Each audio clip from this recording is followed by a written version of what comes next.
Alrighty guys, so you can see Curtis Falls just behind me there. It rained about sort of 30 minutes ago or so. It wasn't very heavy rain, but heavy enough that the waterfalls are now just a little bit heavier than what they were about 30 minutes ago. Do have a Hoya polarizing filter. I was going to use that, but I just don't need to be that dark at this point now. It's quite dark in here as it is. The sky's fairly overcast. I'm probably going to hover between f14 and around f20 on my aperture, so really slow on the aperture. Probably going to sit around 10 seconds on the exposure, and probably around ISO 200, I would say.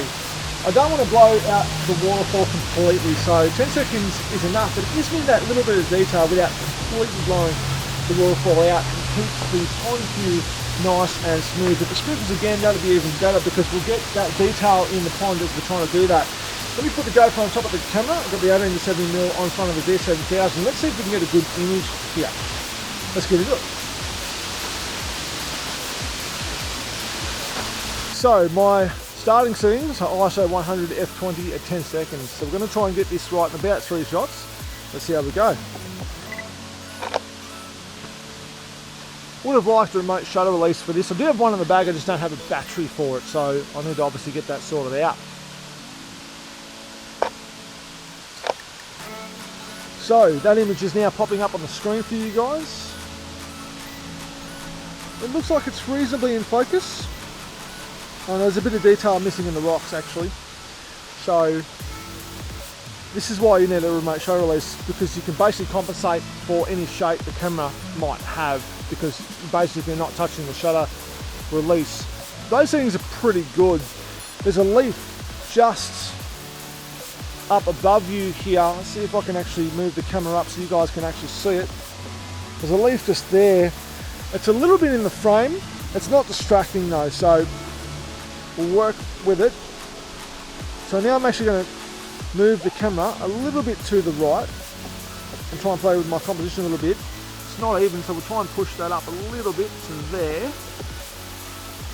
So that's now going to be in my composition. I'm going to stay at those settings ISO 100 f20 at 10 seconds and we'll see how we go with that one.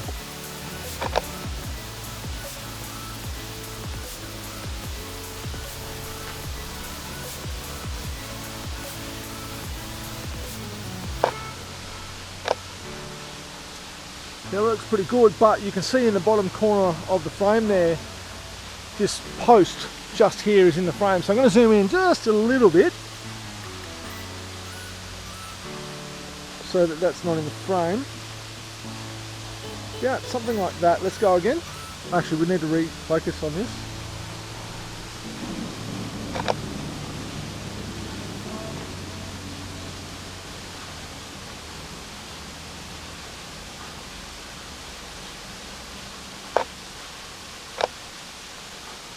And that's pretty good. How's my focus? Yeah, it's actually not too bad.